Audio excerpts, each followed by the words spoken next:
The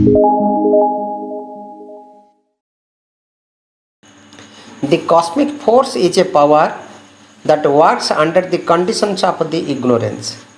It appears as the lower nature, and the lower nature makes you do wrong things. But if you are a sadhak, then you do not accept the plea of the lower nature. You turn to the Divine Mother instead and ask her to work through you instead of the lower nature. महाजागतिक Shaktipunj हूँ एक शक्ति जहाँकि महा अज्ञानतार नियम अनुसार कार्य करे, कारण यह निम्नतर प्रकृति भाव में प्रकाशित होता है एवं से निम्नतर प्रकृति तुमको भूल काम सब करने को प्रवर्ताए।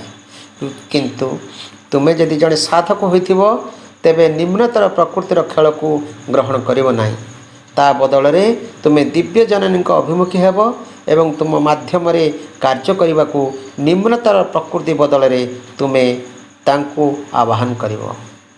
परमा दिव्य जननी श्रीमा परम प्रभु श्री अरविंद चरण कमल रे आमे अनंत कोटि प्रणाम जणाई आरंभ करने को जाऊँ आज ऑनलाइन श्री अरविंद एस्पिरेशन पाठचक्र कार्यक्रम।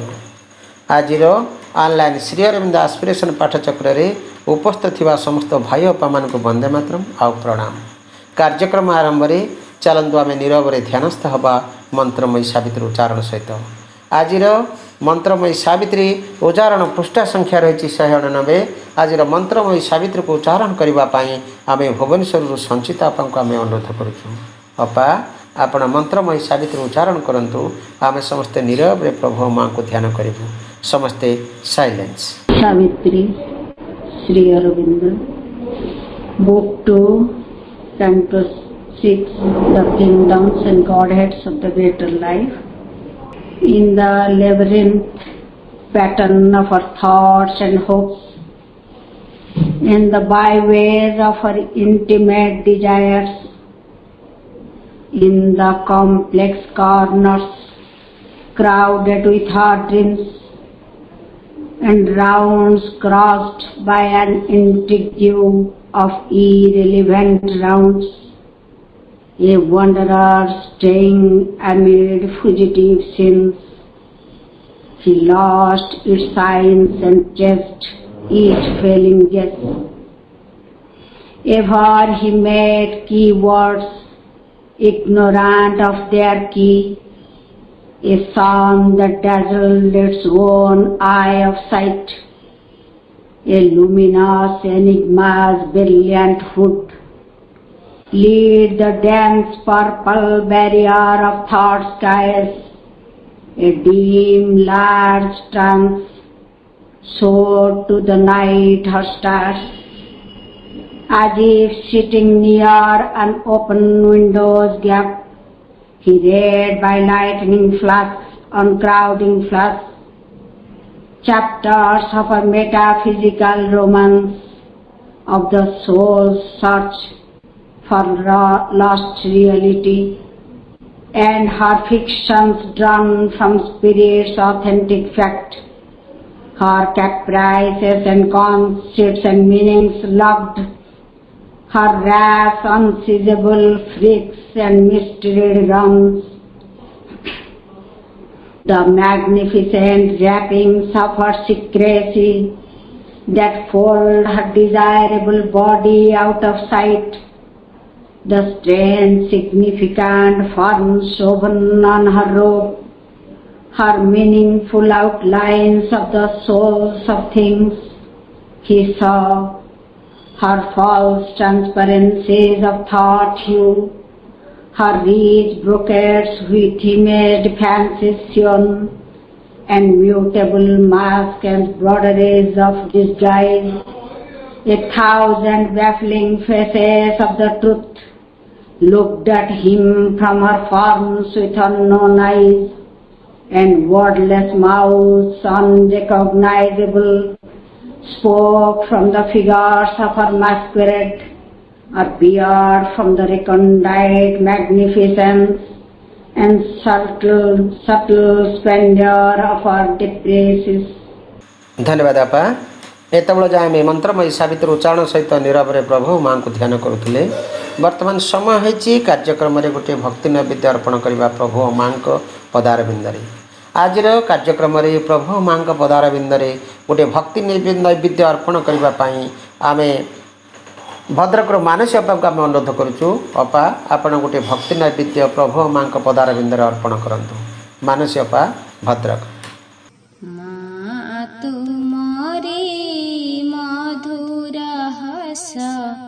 मोठे दिया लेपी माँ तुम्हारी मधुर छवि, माँ तुम्हारी मधुर छवि हृदय दिया छपी। माँ तुम्हारी मधुर हस मोठे दिया लेपी। शांत कर मन को मोर अज्ञान जाऊ घुंची, बुझाई दिया बुझा मोहि बुझी पारुनी मु किछि। शांत कर मन को मोर अज्ञान जाऊ घुंची, बुझाई दिया बुझा मोहि बुझी पारुनी मु किछि। तुम चाहनी आखिरी दिया, तुम चाहनी आखिरी दिया, पारिबी तुमको देखी।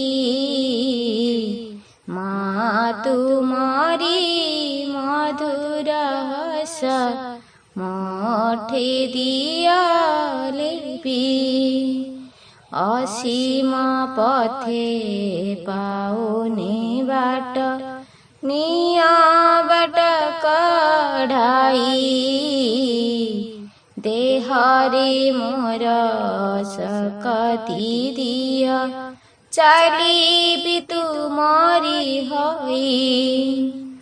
असीम पथे पाउने बाट निया बाट कढ़ाई, देहरे मोर सकती दिया चली भी तुमारी होई। तुमारी चिंता भावना हेउ, तुमारी चिंता भावना हेउ मो जीवन गति। माँ तुम्हारी मधुर हस मोठे दिया लेपी, मोठे दिया लेपी। धन्यवाद आपा। प्रार्थना बहुत भाव थिला मांकर से हस जो हस की माने अनन्य हस हृदय समस्त तंत्री खोली जाए। आमर वीणा जीवन वीणा बाजी उठे, जीवन मधुमय हुए एवं छंदमय हुए एवं गति करे मां कड़कू। यही भाव थिला से हस आमर ओठ लेपी देवाई आपण मां को निवेदन करछंती। मां हस निश्चय भाव में आम समस्त ओठरे लेपी हो एवं आमे तांकरी आड़कू अग्रगति करवा तांकर हसर माधुरीमा शक्ति द्वारा। धन्यवाद अपा, बहुत धन्यवाद। बर्तमान समय है आमर कार्यक्रम रही जोग सम्मानय आमर गोटे कंटिन्यू डिस्कशन रही दि एसेंट ऑफ सैक्रिफाइस यज्ञ आरोहण प्रथम भाग तार आज उद्यापन हम क्लोजिंग पार्ट हम आज तार एवं जदि समय हम आम आग को भी आर जो यज्ञ आरोहण द्वितीय भागटी तार इंट्रोडक्शन करवा।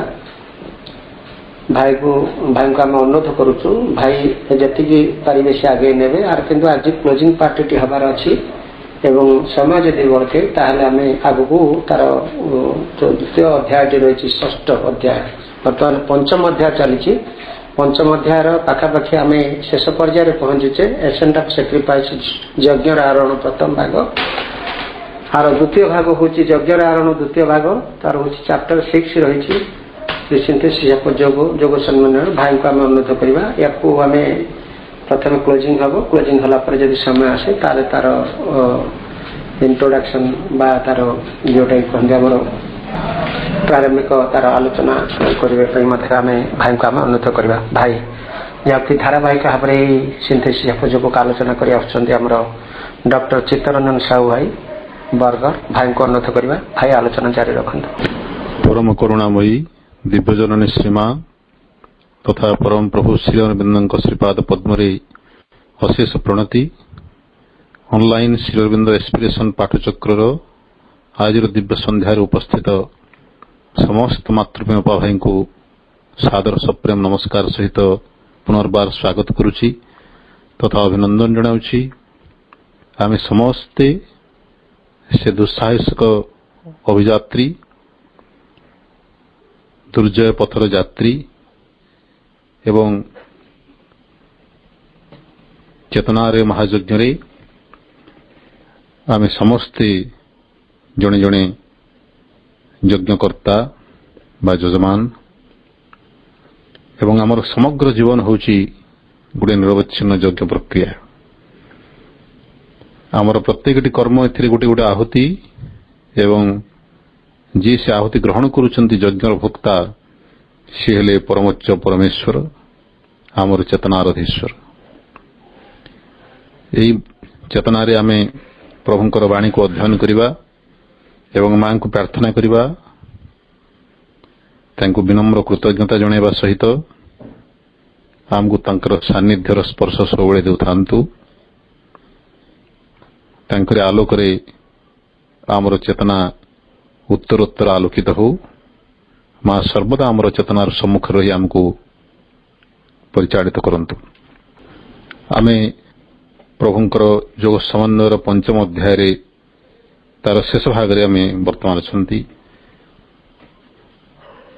आज ये अध्याय यज्ञर आरोहण प्रथम भाग जोटी ज्ञानर कर्म संपर्क रे प्रभु विशद भाव रे उपस्थापन कले यार उपसंहार करिबा एवं परवर्ती अध्याय जोठी से यज्ञर आरोहण यज्ञर आरोहण कहले यज्ञ प्रक्रिया चेतनागत समर्पण प्रक्रिया रे जो उत्तरोत्तर उन्नति उत्तरोत्तर शुद्धता प्राप्ति पराकाष्ठा प्राप्ति एटा को बुझाउची। सेथरे ज्ञानर कर्म परे आसीबो प्रेमर कर्म एवं प्राणर कर्म अर्थात मन हृदय एवं प्राण ये समस्त स्तर रे हमर जो कर्म सब होउची सेउडिकर किपरि शुद्धिकृत समर्पण हे परिबो ए संपर्क रे प्रभु ए अध्याय रे विशद भाव रे लिखिसंती। आमे से अध्याय मध्य उपक्रम करिबा जेहेतु आमे गतकाल ही अध्ययन करिसंती आ विशेष पूर्वाभासर आवश्यकता नहीं तेणु आमे सीधा सड़क प्रसंग को जीवा। आमे अध्ययन करुथले किभଳି चत्यपुरुषंकर गुण संपर्क रे प्रभु वर्णना करिसंती। से चत्यपुरुषंकर गुण संपर्क रे सचेतन हेले आमे तांको चिन्हि परिबा जे जेतेबेले से प्रकाशित हेबे एवं से जेमिति अधिक रो अधिक प्रकाशित हेबे तांको आम चेतना रे प्रकाशित होवा पई सुजोग देवा पई आमे आम चेतना भितरे गोटे अधिक ग्रहणशील परिवेश टी सृष्टि करि परिबा। सेथिबाई से उद्देश्य रे ही प्रभु चत्यंकर गुण संपर्क रे हमको सूचना दउचंती। प्रभु कहउचंती चत्यपुरुषंकर सबुठ अंतरंग स्वभाव हला पवित्र प्रेम हर्षोल्लास एवं एकत्व ये सब द्वारा भगवान को पाइबा पई प्रवृत्त हवा अर्थात चत्य सर्वदा भगवान को अभिमुखी भगवत प्रेम ही तांकर प्रथम प्रधान लक्ष्य ତାଙ୍କର ସ୍ୱଭାବ ହେଲା ପବିତ୍ର ପ୍ରେମ, ହର୍ଷ ଏବଂ ଏକତ୍ୱ। ସେକ୍ରେଟ୍ ଲଭ୍, ଜୟ ଆଣ୍ଡ ୱାନନେସ୍, ଏହି ତିନୋଟି ଗୁଣ ଚୈତ୍ୟଙ୍କର। ତେଣୁ ଆମେ ଏହି ଗୁଣଗୁଡ଼ିକର ଯଦି ଅଭ୍ୟାସ କରିବା ଯଥାସମ୍ଭବ ନିଜର ସର୍ବୋତ୍ତମ ଜ୍ଞାନ ଏବଂ ସାମର୍ଥ୍ୟ ଅନୁସାରେ, ତାହେଲେ ଚୈତ୍ୟ ଅଧିକରୁ ଅଧିକ ପ୍ରକାଶିତ ହେବାର ଗୋଟେ ପରିବେଶଟି ଆମ ଚେତନା ଭିତରେ ସୃଷ୍ଟି ହେବ। ପ୍ରଭୁ କହୁଛନ୍ତି ସେଇ ଚୈତ୍ୟ ପୁରୁଷ ଆମର ଚେତନାରେ ଯେତେବେଳେ ପ୍ରକାଶିତ ହୁଅନ୍ତି, ସେ ତତ୍କ୍ଷଣାତ୍ ଆମର ସବୁ ପୁରୁଣା ସମ୍ବନ୍ଧ ତଥା ତ୍ରୁଟିପୂର୍ଣ୍ଣ ଭାବମୟ ଚେଷ୍ଟାଗୁଡ଼ିକର ଉଚ୍ଛେଦ କରିକରି ସେମାନଙ୍କ ସ୍ଥାନରେ ପ୍ରେମ ଏବଂ ଏକତ୍ୱର ଗୋଟେ ମହତ୍ତର ଆଧ୍ୟାତ୍ମିକ ସତ୍ୟର ସ୍ଥାପନା କରନ୍ତି। ତା ସତ୍ତ୍ୱେ ସେହି ଚୈତ୍ୟ ପୁରୁଷ ମାନବୀୟ ରୀତି ଏବଂ ଗତିବୃତ୍ତିଗୁଡ଼ିକୁ ସମ୍ପୂର୍ଣ୍ଣ ରୂପେ ପ୍ରତ୍ୟାଖ୍ୟାନ କରିଦିଅନ୍ତି ନାହିଁ। ସେ ଆସିଲେ ମାନେ ଆମର ଜୀବନଚଳଣି ସମ୍ପୂର୍ଣ୍ଣ ବଦଳିଯିବ, ଆମର ମାନବୀୟ ସମ୍ପର୍କ ସବୁ ଆମେ ଭୁଲିଯିବା, ସେମିତି ନୁହେଁ। ମାନବୀୟ ସମ୍ପର୍କ ମଧ୍ୟରେ ମଧ୍ୟ ବହୁତ ଶୁଦ୍ଧତା ରହିଛି। ପ୍ରଭୁ ସେ କଥା ମଧ୍ୟ ଆଉ କହିଛନ୍ତି। ଆମର ପାରିବାରିକ ସମ୍ପର୍କ, ରକ୍ତଗତ ସମ୍ପର୍କ, ସାମାଜିକ ସମ୍ପର୍କ, ଏସବୁ ଭିତରେ ଆମେ ଯେଉଁ ଗୋଟେ ନିବିଡ଼ ଅନ୍ତରଙ୍ଗତା ଅନୁଭବ କରୁ, ଗୋଟେ ଶୁଦ୍ଧ ନିଃସ୍ୱାର୍ଥପର ପ୍ରେମ ଯେତେବେଳେ ଆମେ ଅନୁଭବ କରୁ, ସେଟା କାହିଁକି ବର୍ଜନୀୟ ହେବ ଚୈତ୍ୟଙ୍କ ଦ୍ୱାରା? କିନ୍ତୁ ଚୈତ୍ୟସତ୍ତା ସେ ସବୁ ଜାଣନ୍ତି। ତାଙ୍କର ରହିଛି ଅଭ୍ରାନ୍ତ ଦୃଷ୍ଟି। କୌଣସି କିଛି ମିଶ୍ରିତ ଭାବ ତାଙ୍କୁ ଧୋକା ଦେଇପାରିବ ନାହିଁ। ତେଣୁ ସେ ତତ୍କ୍ଷଣାତ୍ ଚିହ୍ନି ଦିଅନ୍ତି କୋଉଟା କ'ଣ, ଏବଂ ଗୋଟିଏ ସର୍ତ୍ତରେ ହିଁ ସେ ସବୁକୁ ସ୍ୱୀକାର କରନ୍ତି ଯେ ଏମାନେ କେବଳ ଏବଂ କେବଳ ଭଗବାନଙ୍କର ଅଭିମୁଖୀ ହେବେ, ନିଜ ଭିତରେ ଥିବା ଭଗବତ ସତ୍ତାଙ୍କର ଅଭିମୁଖୀ ହେବେ। ଏହି ସର୍ତ୍ତରେ ହିଁ ସେ ମାନବୀୟ ସମ୍ପର୍କ ଏବଂ ମାନବୀୟ ପ୍ରେମକୁ ସ୍ୱୀକାର କରିଥାନ୍ତି। ପ୍ରଭୁ କେତେବେଳେ ଉଦାହରଣ ଦେଉଛନ୍ତି, ସେହି ସବୁ ସମ୍ବନ୍ଧଗୁଡ଼ିକୁ ଚୈତ୍ୟପୁରୁଷ ସ୍ୱୀକାର କରନ୍ତି ଯେଉଁଗୁଡ଼ିକ ଚେତନାକୁ ଭଗବତ ଅଭିମୁଖୀ କରିବାରେ ସହାୟକ ହୁଅନ୍ତି। ଉଦାହରଣ ସ୍ୱରୂପ ହୃଦୟରେ ନିଜ ଗୁରୁଙ୍କ ପ୍ରତି ସମ୍ମାନ ବୋଧ, ଗୁରୁ ଶିଷ୍ୟ ମଧ୍ୟରେ ଯେଉଁ ସମ୍ପର୍କ, ଅନାବିଳ ପ୍ରେମର ବନ୍ଧନ ଏବଂ ଗୋଟେ ଅନନ୍ୟ ଭକ୍ତି ଶିଷ୍ୟ ହୃଦୟରେ ଗୁରୁଙ୍କ ପ୍ରତି ସବୁବେଳେ ଉତ୍ସାହିତ ହେଉଥାଏ। ଚୈତ୍ୟ ସେଟାକୁ ସାଦରେ ସ୍ୱୀକାର କରନ୍ତି, ଗ୍ରହଣ କରନ୍ତି, ବା ତାଙ୍କର ଗୁଣାବଳୀର ଅନ୍ତର୍ଭୁକ୍ତ ହୋଇଯାଏ ସେଟା। ପୁଣି କହୁଛନ୍ତି ଭଗବତ ଅନୁରାଗୀମାନଙ୍କର ସମ୍ମେଳନ, ତାର ସର୍ବଶ୍ରେଷ୍ଠ ଉଦାହରଣ ହେଉଛୁ ଆମେମାନେ କାହିଁକି ଏକତ୍ରିତ ହୋଇଛନ୍ତି? ଆମ ସମସ୍ତଙ୍କ ଭିତରେ ପାରସ୍ପରିକ ସମ୍ପର୍କ କ'ଣ? କ'ଣ ସେଇ ଭାବ, ସେ ଶକ୍ତି ଯାହା ଆମକୁ ପରସ୍ପର ସହିତ ଗୋଟେ ନିବିଡ଼ ସ୍ନେହର ବନ୍ଧନରେ ବାନ୍ଧି ରଖିଛି? ସେଟା ହେଉଛି ଭଗବତ ଅନୁରାଗ, ଭଗବତ ଭକ୍ତି। ଆମର ପରମ ଆରାଧ୍ୟ ପରମ ପ୍ରଭୁ ଶ୍ରୀରବିନ୍ଦ ଏବଂ ଦିବ୍ୟଜନ୍ୟ ଶିବାଙ୍କର ପ୍ରତି ଆମର ଯେଉଁ ଅନାବିଳ ବିଶୁଦ୍ଧ ଭକ୍ତି ଏବଂ ପ୍ରେମ, ଆମ ସମସ୍ତଙ୍କ ଭିତରେ ଏହି ଗୁଣଟି ଥିବା ହେତୁ ଆମେ ପରସ୍ପର ସହିତ ସମ୍ମିଳିତ ହୋଇଛନ୍ତି। ଏହି ପ୍ରକାର ଭଗବତ ଅନୁରାଗୀମାନଙ୍କର ସମ୍ମିଳନକୁ ଚୈତ୍ୟପୁରୁଷ ଅସ୍ୱୀକାର କରନ୍ତି ନାହିଁ। ଏଇଟା ଗୋଟେ ବିଶୁଦ୍ଧ ସମ୍ପର୍କ, ମାନବୀୟ ହେଲେ ମଧ୍ୟ ବିଶୁଦ୍ଧ। ତେଣୁ ଚୈତ୍ୟପୁରୁଷ ଏହା ଗ୍ରହଣ କରନ୍ତି। ଠିକ୍ ସେହିପରି ଆଉ ଗୋଟେ ଉଦାହରଣ ଦେଉଛନ୍ତି ପ୍ରଭୁ। ଅଜ୍ଞାନମୟ ମାନବୀୟ ଏବଂ ଜନ୍ତୁମୟ ଜଗତ ତଥା ପ୍ରାଣୀଙ୍କ ପ୍ରତି ଏକ ଆତ୍ମିକ କରୁଣା, ଗୋଟେ ସ୍ପିରିଚୁଆଲ କମ୍ପାସନ।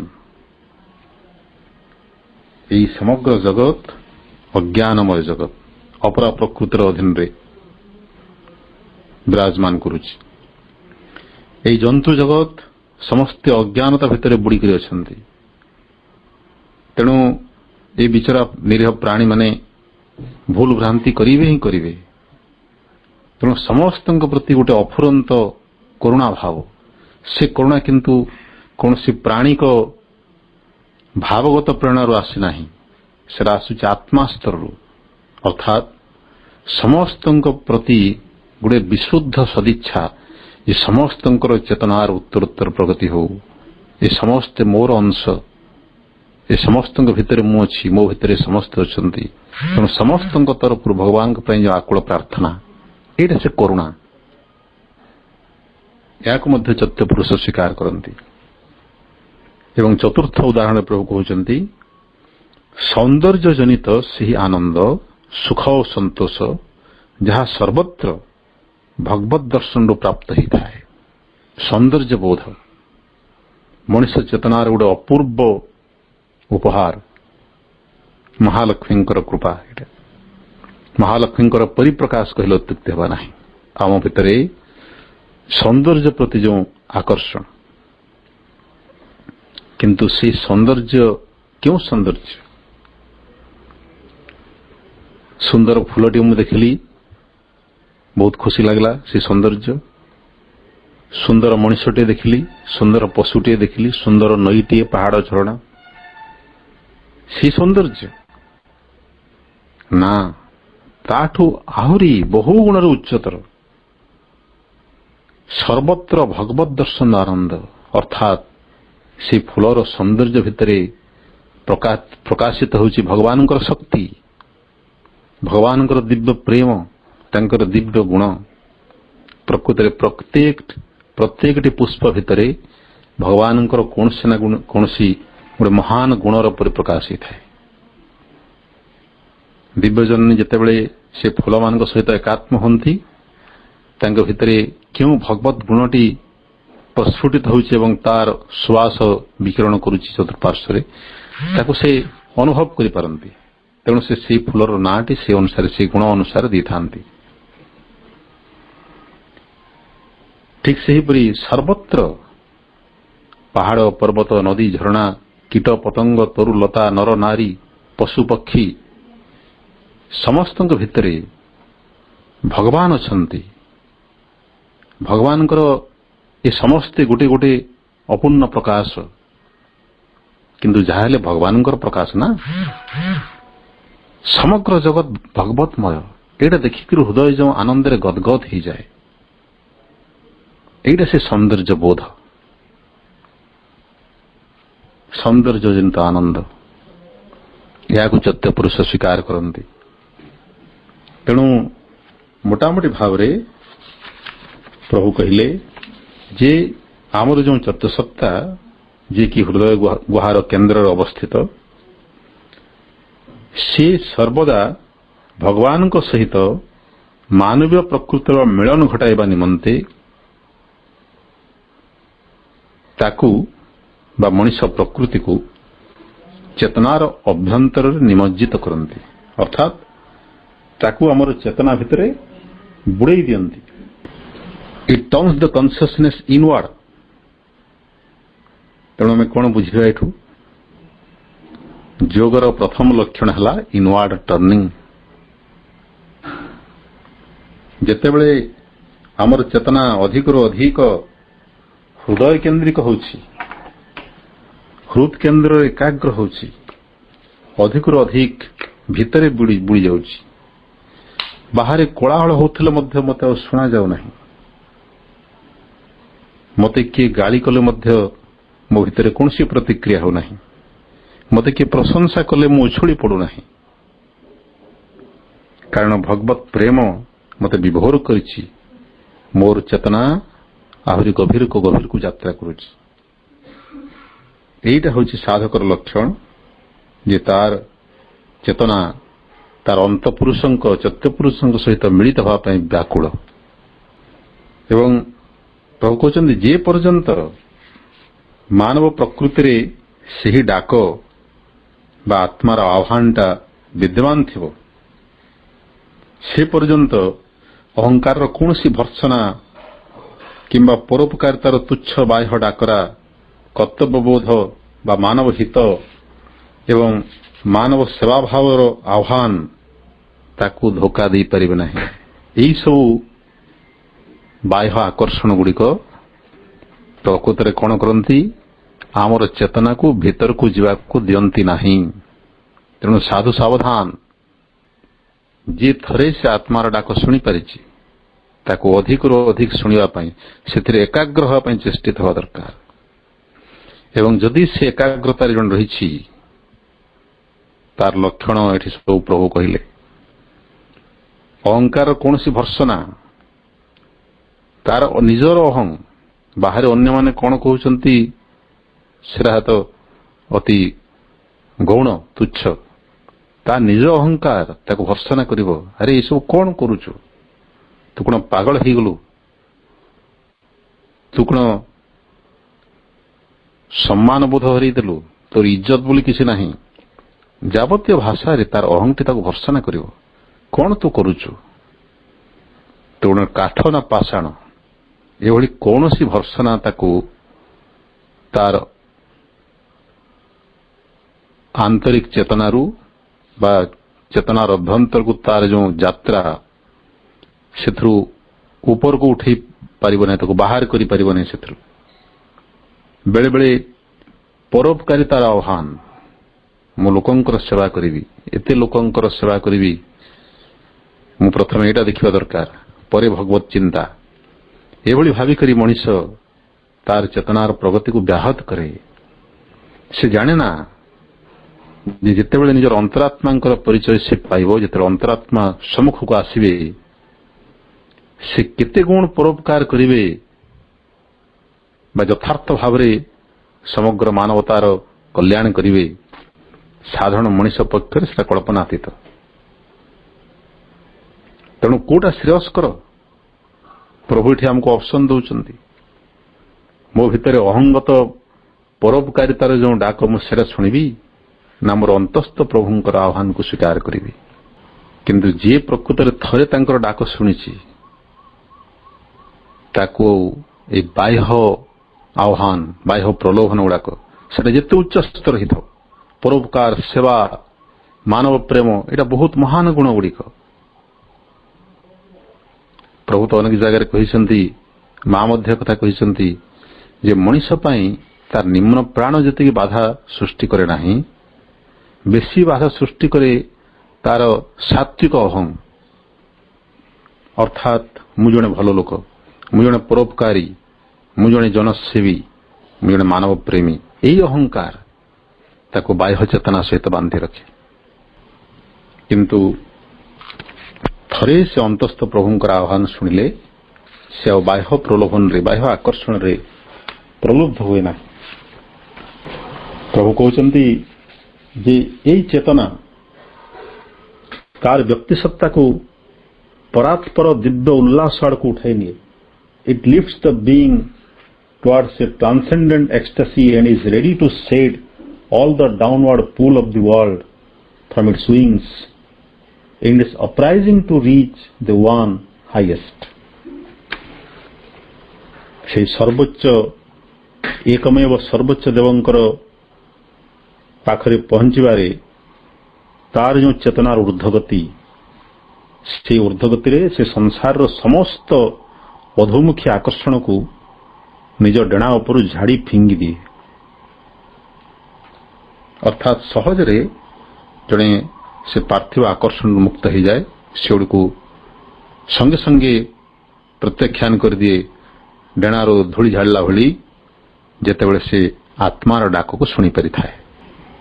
କିନ୍ତୁ ଏଥିସହିତ ପ୍ରଭୁ କହୁଛନ୍ତି ଆମର ଚତୁଃସତ୍ତା ସମସ୍ତ ଘୃଣା, ସଂଘର୍ଷ, ବିଭାଜନ, ଅନ୍ଧକାର ଏବଂ କଳହପୂର୍ଣ୍ଣ ଅଜ୍ଞାନର ଏହି ଜଗତକୁ ମୁକ୍ତ ତଥା ରୂପାନ୍ତରିତ କରିବା ନିମନ୍ତେ ସେହି ବିଶ୍ୱାତୀତ ପ୍ରେମ ଓ ଆନନ୍ଦକୁ ଏଠାକୁ ଆହ୍ୱାନ କରନ୍ତି।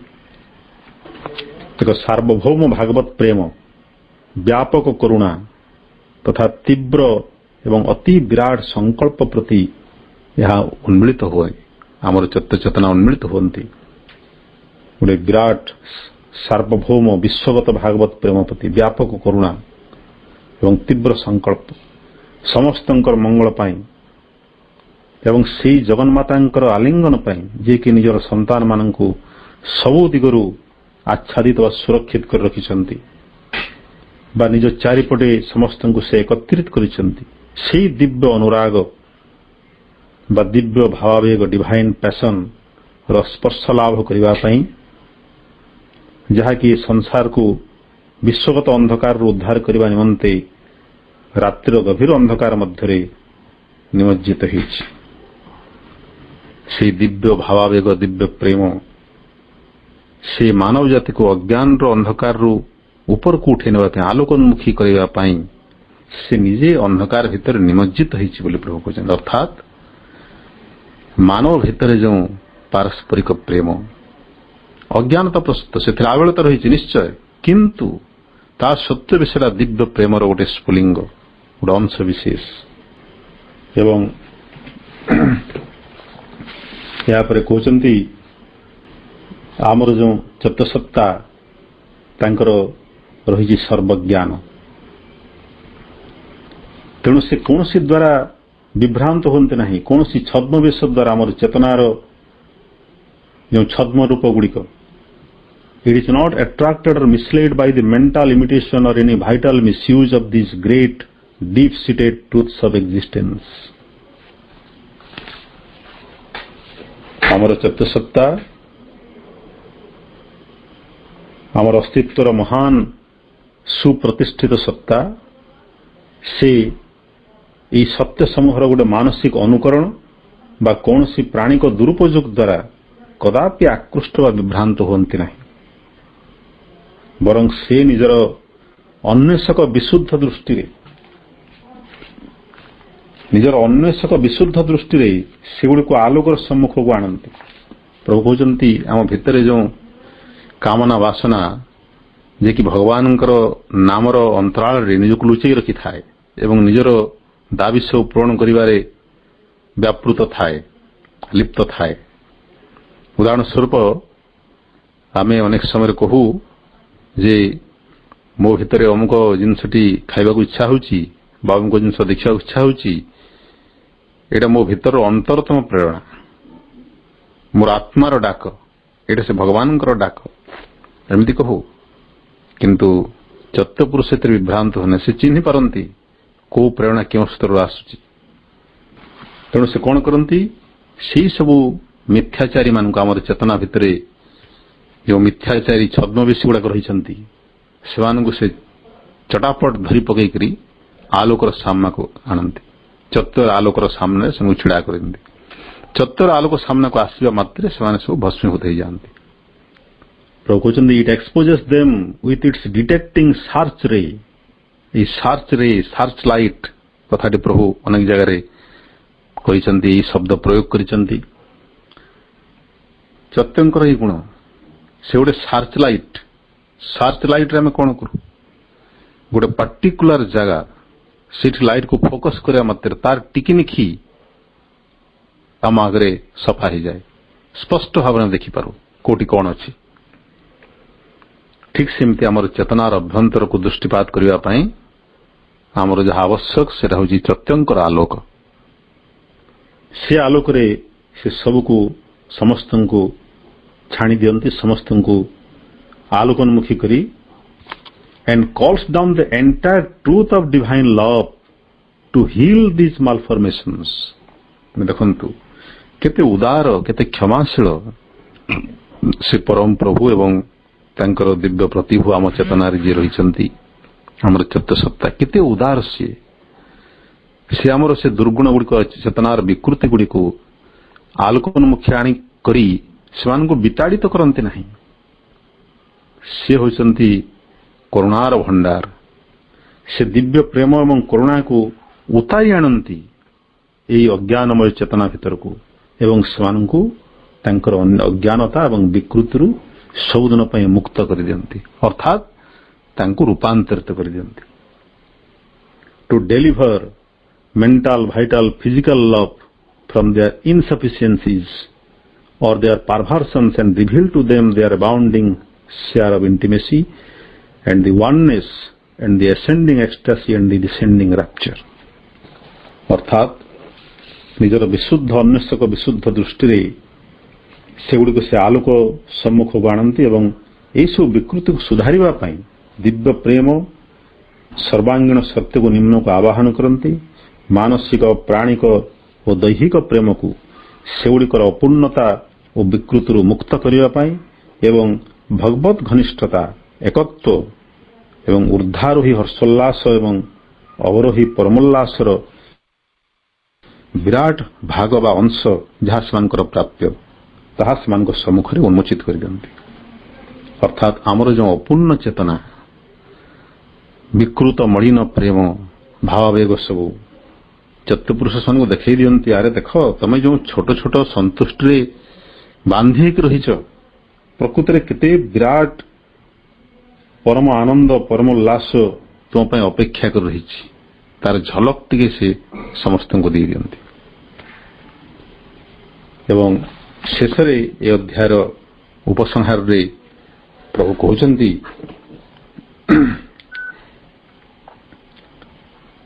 ଆମର ପ୍ରେମର ସମସ୍ତ ସତ୍ୟ, ଆମର ଚେତନାର ଯେଉଁ ଲୁକ୍କାୟିତ ଦିବ୍ୟ ପ୍ରେମ ଏବଂ ତାର ସବୁ ଯାହା ଗତିବୃତ୍ତି, ଚତୁଃପୁରୁଷ ସେ ସବୁକୁ ତାଙ୍କର ଯଥାର୍ଥ ସ୍ଥାନରେ ସ୍ୱୀକାର କରନ୍ତି, କିନ୍ତୁ ସବୁବେଳେ ସେ ଊର୍ଦ୍ଧ୍ୱମୁଖୀ। ଚୈତ୍ୟଙ୍କର ଚେତନା, ତାଙ୍କର ଜ୍ୟୋତିଶିଖା ସବୁବେଳେ ଊର୍ଦ୍ଧ୍ୱମୁଖୀ। It's flame mounts always upward. ଏବଂ ସେ ସବୁବେଳେ ଚେତନାର ନିମ୍ନ ସ୍ତରରୁ ଉଚ୍ଚତର ସୋପାନକୁ ଆରୋହଣ କରିବା ପାଇଁ ବ୍ୟଗ୍ର। କାରଣ ସେ ଜାଣନ୍ତି that only by the ascent to a highest truth and the descent of the highest truth can love be delivered from the cross and placed upon the throne। ସବୁଠୁ ମର୍ମସ୍ପର୍ଶୀ କଥାଟି ପ୍ରଭୁ ଏହି ଜାଗାରେ କହୁଛନ୍ତି। ଆମର ଚତୁଃସତ୍ୟ ଜାଣନ୍ତି ଯେ ଉଚ୍ଚତମ ସତ୍ୟରେ ଚେତନାର ଆରୋହଣ ଦ୍ୱାରା ଏବଂ ସେ ଉଚ୍ଚତମ ସତ୍ୟକୁ ନିମ୍ନ ଚେତନାରେ ଉତାରି ଆଣିବା ଦ୍ୱାରା ହିଁ ପ୍ରେମକୁ ମୁକ୍ତ କରାଯାଇପାରେ କୃଷରୁ। କୃଷବିଦ୍ଧ ଅବସ୍ଥା, ଏଠି ପ୍ରଭୁ ଲର୍ଡ ଜେସଙ୍କର ଯେଉଁ କ୍ରୁସିଫିକେସନ୍ ଅଫ୍ ଲର୍ଡ ଜେସସ୍, ପ୍ରଭୁ ଯୀଶୁଙ୍କର କୃଷବିଦ୍ଧ ହେବାର ପ୍ରତୀକଟିକୁ ଏଠି ଉଦାହରଣ ଭାବରେ ନେଇଛନ୍ତି। ପ୍ରଭୁ ଯୀଶୁଙ୍କର କୃଷବିଦ୍ଧ ହେବାର ପ୍ରତୀକଟି ହେଉଛି ଯେ ପ୍ରେମ କିଭଳି ଏହି ପାର୍ଥିବ ଚେତନାରେ ବିକୃତ ହେଇଛି। ପ୍ରଭୁ ସେ କଥା କହିଛନ୍ତି, cross is the sign of a divine descent barred and marred by the transversal line of a cosmic deformation which turns life into a state of suffering and misfortune। ପ୍ରଭୁ ଯୀଶୁଙ୍କର ସେ କ୍ରସ୍ କୁ ମନେ ପକେଇବା, ସେ କ୍ରସ୍ ଚିହ୍ନ ଗୋଟେ ଭାର୍ଟିକାଲ line ତାର ଉପର ଅଂଶକୁ କ୍ରସ୍ କରିଛି, ଆଉ ଗୋଟେ ଟ୍ରାନ୍ସଭର୍ସାଲ ଲାଇନ୍, ଗୋଟେ ତେଢା ରେଖା। ସେ ତେଢା ରେଖାଟି କ'ଣ ଏବଂ ଭାର୍ଟିକାଲ ଲାଇନ୍ଟି କ'ଣ? ଭାର୍ଟିକାଲ ଲାଇନ୍ଟି ହେଉଛି ଦିବ୍ୟ ପ୍ରେମର ଅବତରଣ, ଯାହାର ଅବତାର ହେଲେ ସ୍ୱୟଂ ପ୍ରଭୁ ଯୀଶୁ। ଦିବ୍ୟ ପ୍ରେମ ପୃଥିବୀରେ ଅବତରଣ କରିବାକୁ ଚାହୁଁଛନ୍ତି, କିନ୍ତୁ ମାନବୀୟ ଚେତନାର ମଳିନତା ତାଙ୍କୁ ସୁଯୋଗ ଦେଉନାହିଁ। ଆମେ ସେତି ଗ୍ରହଣଶୀଳ ହୋଇନାହୁଁ ଏପର୍ଯ୍ୟନ୍ତ ସେ ଦିବ୍ୟ ପ୍ରେମ ଗ୍ରହଣ କରିବା ପାଇଁ। ତେଣୁ ସେ ଦିବ୍ୟ ପ୍ରେମ ଯେତେବେଳେ ଏଠି ଆସିବାକୁ ଚେଷ୍ଟା କରୁଛି, ବାଧାପ୍ରାପ୍ତ ହେଉଛି। ସେ ଟ୍ରାନ୍ସଭର୍ସାଲ ଲାଇନ୍, ତେଢା ରେଖାଟି ତାର ହେଉଛି ପ୍ରତୀକ। ଏବଂ ସେ ଦିବ୍ୟ ପ୍ରେମ କେତେବେଳେ ପୃଥିବୀରେ ଅବତୀର୍ଣ୍ଣ ହେବେ ଶୁଦ୍ଧୀକୃତ ରୂପରେ? ପ୍ରଭୁ କହୁଛନ୍ତି, only by the ascent to the highest truth। ଆମର ଚେତନା ଯେତେବେଳେ ଉଚ୍ଚତମ ଚେତନାରେ ଊର୍ଦ୍ଧ୍ୱାୟିତ ହେବ, ଉପନୀତ ହେବ, ଏବଂ ସେ ଉଚ୍ଚତର ଚେତନାର ସତ୍ୟ ଯେତେବେଳେ ଆମର ନିମ୍ନ ଚେତନାକୁ ଉତରି ଆସିବ, ସେତେବେଳେ ପ୍ରେମ ସେ କୃଷବିଦ୍ଧ ଅବସ୍ଥାରୁ ମୁକ୍ତ ହେବ ସବୁଦିନ ପାଇଁ। ବର୍ତ୍ତମାନ ପ୍ରେମ କୃଷବିଦ୍ଧ ହେଇଛି। ଯୀଶୁ, ପ୍ରଭୁ ଯୀଶୁ ଜଣେ ବ୍ୟକ୍ତି ନୁହନ୍ତି, ସେ ହେଉଛନ୍ତି ପ୍ରେମର ସ୍ୱରୂପ। ଭଗବତ ପ୍ରେମ ଯାହାକି ସମଗ୍ର ମାନବତାରୁ ଦୁଃଖ, କ୍ଲେଶ, ଜରା, ମୃତ୍ୟୁ ସବୁଦିନ ପାଇଁ ବିଲୁପ୍ତ କରିଦେବା ପାଇଁ ଉଦ୍ଦିଷ୍ଟ। ସେ ଯୀଶୁ ବର୍ତ୍ତମାନ କୃଷବିଦ୍ଧ କାର୍ଯ୍ୟ କରିବାକୁ ସେ ସୁଯୋଗ ପାଉନାହାନ୍ତି। ସେ କିଭଳି ସୁଯୋଗ ପାଇବେ ସେ କଥା ପ୍ରଭୁ ଏଠି ଉଲ୍ଲେଖ କଲେ। ଆମର এই ବିକୃତି ଆମର ପୃଥିବୀ, এই ପାର୍ଥିବ ଜୀବନକୁ ଗୋଟେ ଯନ୍ତ୍ରଣାପୂର୍ଣ୍ଣ ଏବଂ ଦୁର୍ଭାଗ୍ୟପୂର୍ଣ୍ଣ ଜୀବନରେ ପରିଣତ କରିଦେଇଛି। Only by the ascent to the original truth can the deformation be healed. ମୌଳିକ ସତ୍ୟରେ ଚେତନାର ଆରୋହଣ ଦ୍ୱାରା ହିଁ ଏହି ବିକୃତି ସଂଶୋଧିତ ହୋଇପାରେ ଏବଂ ପ୍ରେମର କର୍ମ ତଥା ଜ୍ଞାନ ଜୀବନର ସମସ୍ତ କର୍ମ ମଧ୍ୟ ପୁନଃ ଦିବ୍ୟ ଯଥାର୍ଥ ପ୍ରାପ୍ତ ହୋଇ ଏକ ସର୍ବାଙ୍ଗୀନ ଆତ୍ମିକ ଅସ୍ତିତ୍ୱର ଅଙ୍ଗରେ ପରିଣତ ହୋଇପାରିବେ। ଜ୍ଞାନର କର୍ମ ସମ୍ପର୍କିତ ପ୍ରଭୁ ଆଲୋଚନା କଲେ ପ୍ରେମର ସମସ୍ତ କର୍ମ ପ୍ରେମ ଏବଂ ଭକ୍ତି ଯାହାକି ଆମର ହୃଦୟର ପ୍ରକୃତ କ୍ରିୟା ସେ ପ୍ରେମ ଭକ୍ତିର କର୍ମ ଏବଂ ସମଗ୍ର ଜୀବନର କର୍ମ ଆମର ପ୍ରାଣଶକ୍ତି ଦ୍ୱାରା ପରିଚାଳିତ ସମସ୍ତ କର୍ମ ମଧ୍ୟ ଯେତେବେଳେ ସେମାନଙ୍କର ଦିବ୍ୟ ଯଥାର୍ଥ ପ୍ରାପ୍ତ ହେବେ ତାଙ୍କର ଡିଭାଇନ୍ ସିଗ୍ନିଫିକାନ୍ସ ଅର୍ଥାତ୍ ତାଙ୍କର ଅସଲ ସ୍ୱଭାବ ଯାହା ଅସଲ ଉଦ୍ଦେଶ୍ୟ ଯାହା ସେ ଅବସ୍ଥା ଯେତେବେଳେ ସେମାନେ ପ୍ରାପ୍ତ ହେବେ ସେତେବେଳେ ଆମର ସର୍ବାଙ୍ଗୀନ ଆତ୍ମିକ ଅସ୍ତିତ୍ୱର ଅଙ୍ଗରେ ସେମାନେ ପରିଣତ ହୋଇପାରିବେ ଅର୍ଥାତ୍ ଆମର ଯେଉଁ ଆତ୍ମିକ ଅସ୍ତିତ୍ୱ ସେଟା ଆମର ଚେତନାର ସମଗ୍ର ସତ୍ତାରେ ପ୍ରସାରିତ ହୋଇଯିବ। Spirituality will be transfused or suffused in all the levels of our being, in all the parts of our being. ଅର୍ଥାତ୍ ଆତ୍ମାର ଯେଉଁ ଗୁଣଗୁଡ଼ିକ ସେଟା ଆମର ମନ ଚେତନାରେ ପ୍ରାଣ ଚେତନାରେ ଏପରିକି ଶରୀର ଚେତନାରେ ମଧ୍ୟ ପ୍ରକାଶିତ ହେବ। ତେଣୁ ପ୍ରଭୁ ଯେଉଁ କହିଛନ୍ତି even this body shall remember God, ଏ ଶରୀର ମଧ୍ୟ ଯେ କି ଏତେ ଅଜ୍ଞାନ ଏତେ ମୂଢ଼ ଯେ ତାର କୌଣସି ପ୍ରକାର ହିତାହିତ ଜ୍ଞାନ ନାହିଁ ସେ ଏତେ ଆଲୋକିତ ହୋଇଯିବ ଯେ ତାର ପ୍ରତ୍ୟେକଟି କୋଷ ଭଗବାନଙ୍କୁ ସ୍ମରଣ କରିବେ। ଏହି ଅବସ୍ଥା ହିଁ ଆମର କାମ୍ୟ ଏବଂ ଏହି ଲକ୍ଷ୍ୟ ଆଡ଼କୁ ଆମ ସମସ୍ତଙ୍କର ଯାତ୍ରା। ତେଣୁ ଚୈତ୍ୟ ପୁରୁଷଙ୍କର ଗୁଣ ତାଙ୍କର ସ୍ୱଭାବ ତାଙ୍କର ଲକ୍ଷଣ ଏବଂ ତାଙ୍କର ଅସ୍ତିତ୍ୱର ଉଦ୍ଦେଶ୍ୟ ସମ୍ପର୍କରେ ଆମକୁ ପ୍ରଭୁ ଏଠି ପୁଙ୍ଖାନୁପୁଙ୍ଖ ଧାରଣା ଦେଲେ ଏବଂ ପରବର୍ତ୍ତୀ ଅଧ୍ୟାୟ ଯଜ୍ଞର ଆରୋହଣ ଦ୍ୱିତୀୟ ଭାଗ ଏଥିରେ ପ୍ରଭୁ ଏହି ପ୍ରଥମ ଭାଗରେ ଯୋଉଠୁ ସେ ଛାଡ଼ିଛନ୍ତି ସେଇଠୁ ହିଁ ଆଲୋଚନାକୁ ଆଗକୁ ନେଉଛନ୍ତି। ଯଜ୍ଞର ଆରୋହଣ କେବଳ ମାନସିକ କ୍ରିୟାର ସମର୍ପଣ ଦ୍ୱାରା ହେବ ନାହିଁ, ତାହା ହେବ ପ୍ରେମ ଭକ୍ତିର ସମର୍ପଣ ଦ୍ୱାରା ଏବଂ ପ୍ରେମ ଭକ୍ତିର ସମର୍ପଣ ନହେଲେ ପ୍ରକୃତରେ ଚୈତ୍ୟପୁରୁଷ ଆଗକୁ ଆସିବେ ନାହିଁ।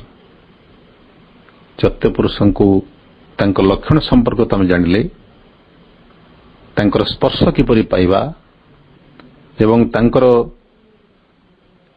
ଅଧିକରୁ ଅଧିକ ପ୍ରକାଶ ନିମନ୍ତେ ଆମେ କିଭଳି ନିଜ ଚେତନା ଭିତରେ ଗୋଟେ ପରିବେଶ ପ୍ରସ୍ତୁତ କରିବା ସେଟା ହେଉଛି ପ୍ରେମ ଭକ୍ତିର ଯଜ୍ଞ। ସେହି ସମ୍ପର୍କରେ ପ୍ରଭୁ ଯଜ୍ଞର ଆରୋହଣ ଦ୍ୱିତୀୟ ଭାଗରେ ପୁଙ୍ଖାନୁପୁଙ୍ଖ ଆଲୋଚନା କରୁଛନ୍ତି। ଏହି ସମଗ୍ର ଅଧ୍ୟାୟର ବିଷୟବସ୍ତୁ ବିଷୟରେ ଆମେ ଗୋଟେ ସଂକ୍ଷିପ୍ତ ଉପକ୍ରମ କରିବା ଯାହାକି ଆଗକୁ ଆମକୁ ଏହି ଅଧ୍ୟାୟ ଗଭୀର ଭାବରେ ଅଧ୍ୟୟନ କରିବାରେ ସହାୟକ ହେବ। ଏ ଅଧ୍ୟାୟର ଆରମ୍ଭରେ ପ୍ରଭୁ କହିଛନ୍ତି ଯେ ଯଦିଓ ଜ୍ଞାନର ଯଜ୍ଞ ହେଉଛି ଚେତନାର ଗୋଟେ ବିଶାଳତମ କ୍ରିୟା ଏବଂ ଶୁଦ୍ଧତମ କ୍ରିୟା। ଜ୍ଞାନର ଯଜ୍ଞ କହିଲେ ଆଉ ଟିକେ ମନେ ପକାଇଦେବା ଆମର ଯାବତୀୟ ମାନସିକ କ୍ରିୟାର ସମର୍ପଣ, ଏପରିକି ଶାରୀରିକ କ୍ରିୟାଗୁଡ଼ିକର ମାନସିକ ଭାବରେ ସମର୍ପଣ। ଉଦାହରଣ ସ୍ୱରୂପ ମୁଁ କ'ଣ ଖାଦ୍ୟ ଗ୍ରହଣ କରୁଛି ତାକୁ କେଉଁ ମନୋଭାବରେ ଗ୍ରହଣ କରୁଛି ସେଟା ଗୁରୁତ୍ୱପୂର୍ଣ୍ଣ। ମୁଁ ଗୋଟେ ପୁସ୍ତକ ଅଧ୍ୟୟନ କରୁଛି, ମୁଁ ଗୋଟେ ଶାରୀରିକ ଶ୍ରମ କରୁଛି କିମ୍ବା ଗୋଟେ ସଙ୍ଗୀତ ପରିବେଷଣ କରୁଛି କିମ୍ବା ଶୁଣୁଛି ସଙ୍ଗୀତଟିଏ, ଯାହା ସବୁ କର୍ମ ତାର ପଶ୍ଚାତରେ ଯେଉଁ ଚେତନାଗତ ଭାବଟି ରହିଥିବା କଥା ସେଟା ହେଉଛି ସମର୍ପଣ ଭାବ। ଅର୍ଥାତ୍ ଏଇଟା ମୁଁ କରୁନାହିଁ, ଭଗବାନ ହିଁ କରୁଛନ୍ତି। ଏଥିରୁ ଯେଉଁ ଆନନ୍ଦ ବା ବିଷାଦ ବା ଗୋଟେ ଉଦାସୀନତା ଯାହା କିଛି मोर अनुभूति प्रकाशित होउची मोर चेतनारे सेटा मु अनुभव करू नाही सेटा सी ही अनुभव करुछंती सी अछंती बोले अनुभूति गुड़िक प्रकाशित होउची तेणु सब किसी को सी ग्रहण करुछंती ताले मु करुची कौन मु केवल गोटे मूक साक्षी मु गोटे द्रष्टा एवं भगवान विचित्र लीला को अनुध्यान करी मु केवल गोटे दिव्य आनंद लाभ करुची निज भितर से आनंद ही मोर भोग्य नुहे सेटा मध्य तांकर भोग्य मोर उद्देश्य ताहले कौन गोटे आनंदपूर्ण कृतज्ञता भगवान को तांकर लीला पाई तांकर विचित्र नाटक अभिनय रे मत गोटे द्रष्टा हबार सुयोग देथिबारु तांको केवल गोटे आनंदपूर्ण कृतज्ञता जणाइबा एटा होची मोर कर्तव्य एई मनोभाव रे जो कर्म गुड़िक करा जाए सेटा होची ज्ञानर यज्ञ सेटा चेतनार गोटे विशालतम क्रिया एवं शुद्धतम मध्य किंतु केवल सेतिकी रे हमर चेतनार सामग्रिक रूपांतर संभव नुहे आ गोटे जिनस जेटा बहुत आवश्यक सेटा होची प्रेम एवं भक्ति जहाँकि मूल स्वरूप एक एवं ज्ञान जमती विशाल प्रेम सेमती प्रगाढ़ ज्ञान जमती ऊर्ध्वर ऊर्ध्व को आरोहण करे प्रेम सेमती गभीर गभीर को यात्रा करे आमर चेतनार केवल ऊर्धारोहण द्वारा आम रूपांतर हम ना चेतनार गभीर गभीर तक आमर मूल उत्स पहुंचले जाकरी आम पाइबा सत्यर संधान आमर दिव्य चेतनार प्रतिभू जे आमर चेतनार आधार जहाँकर सपोर्ट रे जहाँकर आधार रे ही आमर मन प्राण देह तिष्ठि रही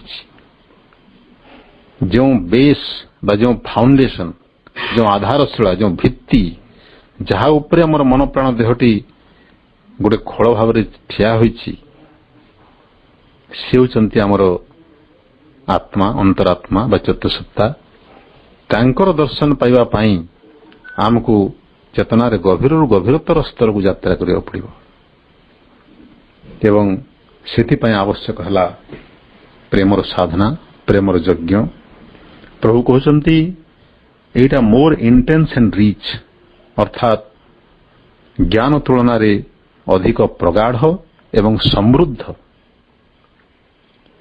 एवं याकु मध्य ज्ञान भली विशालता एवं विशुद्धता रे उत्तीर्ण करा जाई पारे सेटा केतेबेले संभव हो जेतेबेले या भितरे गोटे असीम दिव्य आनंदर स्रोत प्रवाहित हो असीम दिव्य आनंदर भाव एवं शक्ति जेतेबेले प्रेम भितर संचारित हो सेतेबेले सेटा ही जीवो ज्ञान भली विशाल एवं विशुद्ध तेणु आवश्यक कौन प्रभु कहते our whole life should be engrossed with the adoration of the divine और द हाईएस्ट से परमोच्च प्रभु दिव्य सत्ता तांकर आराधना रे आमर समग्र जीवनटी परिपूर्ण हो उठिबा दरकार अर्थात आमर समग्र जीवन भगवानंकर गोटे निरवच्छिन्न आराधना रे परिपूर्ण हो जाऊ तांको छाड़ी भगवानंकर आराधना को छाड़ी मोर कौन कार्य नहीं ता अर्थ नहीं सब काम धाम छाड़ी भगवानकर पूजा करी सेटा नहीं सबु कर्म भगवानंकर गोटे गोटे पूजा एपरिक मोर प्रत्येक चिंता अनुभव मध्य भगवानंकर गोटे गोटे पूजार प्रक्रिया प्रत्येक कर्म भितर मु अनुभव करी तांको प्रति मोर निबिड़ प्रेम एवं अनुभव करी तांकर निबिड़ आलिंगनर स्पर्श सेटा होची से एडोरेशन बा भगवत आराधना एवं प्रभु कहते जे दिव्य प्रेम जहा कि मानव प्रति भगवान प्रति एवं समग्र जगत प्रति मनुष्य भितर जो प्रेम व्यक्तिगत स्तर रे हो सामूहिक स्तर रे हो विश्वगत स्तर हो कि भगवान प्रति हो सेटा होची आमर अस्तित्वर मूल नियम। देखो केते गभीर कथा प्रभु कहउछन्ति। प्रेमर नियम रे ही प्रेमर नियम आधार रे ही ये सृष्टि गठित। एपरिकी गोटे निर्जीव वस्तु बोली आमे जहा को कहउछु गोटे पत्थर खंड से पत्थर भितर किमती भगवान प्रेम रही। पत्थर जो अणु परमाणु परस्पर सहित बंधा होती। वैज्ञानिक माने कहउछन्ति से इलेक्ट्रॉन चारिपटे प्रोटॉन माने घुरी बुलुछन्ति बा न्यूक्लियस चारिपटे इलेक्ट्रॉन प्रोटॉन परस्पर सहित बंधा होकर घुरी बुलुछन्ति। किंतु सेमाने कोन ए प्रश्नर उत्तर दे परिबे जे क्यों शक्ति प्रकृति रे सेमानकु बांधि रखिछि परस्पर सहित इलेक्ट्रॉन प्रोटॉन मानकु। सेटा होछि से भगवत प्रेम एवं दिव्य आनंद। सेटा हमर चेतनार आधार एवं समस्त मानवीय प्रेम मध्य भगवान से दिव्य प्रेम ही प्रकाशित जदिओ विकृत रूप में।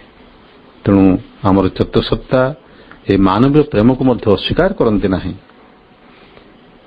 प्रेमर संकीर्णता बा संकीर्ण उपस्थापना को मध्य अस्वीकार करते नहीं। सेतिपाई जड़े मूर्ति पूजा करुची मूर्ति भितर भगवत्व अनुसंधान करुची किंबा गोटे सीमित कामना वासना नहीं करी भगवान को आराधना करुची। जहा हेले भी ता भितर जो शुद्धता टिकी अछि भगवान के प्रति अखंड विशुद्ध विश्वास एटा ही सत्य ग्रहण करती। तेणु से सब को बारण करा जाए नहीं। अनेक कहते पूर्ण जुगरे मूर्ति पूजा अन्य देवादेवी मानकर पूजा एसबू को निषिद्ध कराई किछि निषिद्ध करा जाए नहीं। जोग समन्वय रही अध्याय जे पढ़िबे से जानिबे प्रभु किछि निषिद्ध करना हंती। कारण से व्यक्ति पाई से समय रे तार चेतनार प्रस्तुति सेतिकी ही करि परिबो। सेठु से आगु बढ़िबो। जेतेबेले चेतना उच्च स्तर को उठी जिवो से सब गोटे बाह्य आवरण भली बा धूली भली आपणा छाए झड़ी जिवे। तेणु जोर जबरदस्ती करी किछि काहाकु बारण करिबा निवृत्त करिबा पूर्ण जगर उद्देश्य नुहे। कारण सेटा चत्यंकर स्वभाव नुहे। तेणु मानवीय प्रेम को दिव्य प्रेम रे किभली उन्नीत करिबा चत्त चेतनार विकास द्वारा से संपर्क रे प्रभु विशद भाव आलोचना करिसेंती। आमे परवर्ती अधिवेशन गुड़ी करे से सब को प्रांजल भाव अध्ययन करिबा। वर्तमान समय हो जाइछि। समस्त पभें को आंतरिक धन्यवाद देवा सहित मां का पाखरे विनम्र कृतज्ञता ज्ञापन करी रहुछि। वंदे मातरम। धन्यवाद भाई। बहुत सुंदर भाव यार उपसंहारटी करा जाइछि। यज्ञ आरोहण प्रथम भागटी को तार पुणी आउ थे विशद भाव आलोचना हम यज्ञ आरोहण द्वितीय भाग। चैतन्य जो रही समस्त को से नहीं चलवार कौन को बारण करा जाएनी सबको केमती माने केमती उदाहरण को नेबे ऊपर को केमती उठिबो से उपरे सुंदर भाव आज आलोचना कले कंक्लूडिंग पार्ट टी हैला। एवं आउरी आगको आगको आमे आउरी तार परवर्ती जो पर्याय रही द्वितीय यज्ञ आरोहण द्वितीय भागटी जो षष्ठ अध्यायटी आमे तार ऊपर उपक्रम गुणिका पुणी आर्थर को करवा। एटा जी समस्त जो आमर जो रहा एंडिंग पार्टी रही यज्ञ आरोहण प्रथम भाग सुंदर भाव में भाई आपको माने बुझाई बहुत सुंदर भाव में तार आलोचना होती से बहुत बहुत धन्यवाद। एवं बर्तमान समय हो कार्यक्रम आम माने एंडिंग करने पूर्व आज गोटे शुभ जन्मदिन रही आम दमयंती अम्पाकर। दमयंती अप्पा आज शुभ जन्म से आम बोनफेट जनवा। बोनफेट दमयंती अप्पा बोनफेट दमयंती अप्पा प्रभु माँ आशीर्वाद आपण बरसी जाऊ। आपण मन प्राण शरीर में भगवत चेतना लाभ करंतु एवं आपण रूपांतरित मन प्राण शरीर में भगवान को प्राप्त करंतु अति शीघ्र। या ही कामना करुचु आम ऑनलाइन श्री अरविंद आश्लेषण पाठ्यचक्र इत्य अवसर में आपण गोटे वंदना आपण को निवेदन कराला। छोटिया वंदना टी आपण करेंगे से वंदना सहित कार्यक्रम को आम विरति घोषणा करवा। दमयंती अप्पा तुम पण तो छाई ସଦା ଥାଉ ମୋରି ପାଇଁ। ମା ତୁମ ପଣତ ଛାଇ ସଦା ଥାଉ ମୋରି ପାଇଁ। ଜନମ ମୋହର ଧନ୍ୟ ହୋଇଛି, ଜନମ ମୋହର ଧନ୍ୟ ହୋଇଛି, ତୁମ ପରି ମାକୁ ପାଇ, ତୁମ ପରି ମାକୁ ପାଇ। ମା ତୁମ ପଣତ ଛାଇ ସଦା ଥାଉ ମୋରି ପାଇଁ। ମା ତୁମ ପଣତ ଛାଇ ସଦା ଥାଉ ମୋରି ପାଇଁ। ତୁମରି ମମତା ତୁମରି କରୁଣା ସଦା ଝରୁଥାଉ ନ ହେଉ ଗୌଣା। ତୁମ ଭରସାରେ ପଥ ମୁଁ ଚାଲୁଛି, ପାଖେ ପାଖେ ରହିଥାଅ। ତୁମ ଭରସାରେ ପଥ ମୁଁ ଚାଲୁଛି, ପାଖେ ପାଖେ ଥାଅ ରହି। ମା ତୁମ ପଣତ ଛାଇ ସଦା ଥାଉ ମୋରି ପାଇଁ। ମା ତୁମ ପଣତ ଛାଇ ସଦା ଥାଉ ମୋରି ପାଇଁ। ସବୁ ଦୁଃଖ ମୋର ତୁମକୁ ଆରପି, ସୁଖରେ ଅଛି ମୁଁ ତୁମ ନାମ ଜପି। ଏ ଜୀବନ ମୋର ତୁମରି ଆଶ୍ରିତ, ତୁମରି ଚରଣ ଛାଇ। ସବୁ ଦୁଃଖ ମୋର ତୁମକୁ ଆରପି, ସୁଖରେ ଅଛି ମୁଁ ତୁମ ନାମ ଜପି। ଏ ଜୀବନ ମୋର ତୁମରି ଆଶ୍ରିତ, ତୁମରି ଚରଣ ଛାଇ।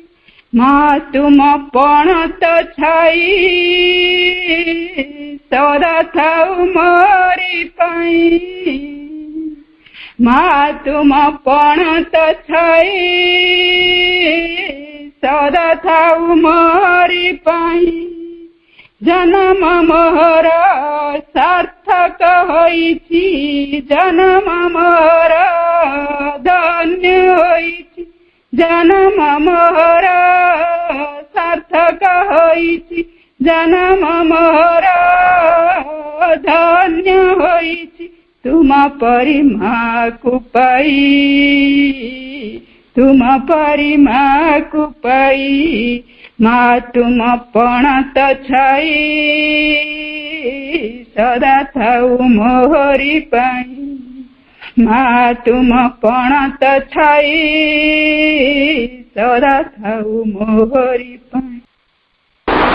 ଅପାଙ୍କର ଏହି ବନ୍ଦନା ସହିତ ଆଜିର କାର୍ଯ୍ୟକ୍ରମକୁ ଆମେ ଏଠି ବିରତି ଘୋଷଣା କରୁଛେ। କାର୍ଯ୍ୟକ୍ରମରେ ଉପସ୍ଥିତ ଥିବା ସମସ୍ତ ଭାଇ ବାପାମାନଙ୍କୁ ପୁଣି ଥରେ ବନ୍ଦେ ମାତରମ୍ ତଥା ପ୍ରଣାମ ଜଣାଇ ଆମର ଆଜିର जो भाई आम चित्त भाई को आम बहुत बहुत धन्यवाद ज्ञापन करी माँ और प्रभु चरण कमल पुणी आनंद कोटि प्रणाम जनाई कार्यक्रम कार्यक्रम को आम समाप्त घोषणा कले। कार्यक्रम समस्त माँ।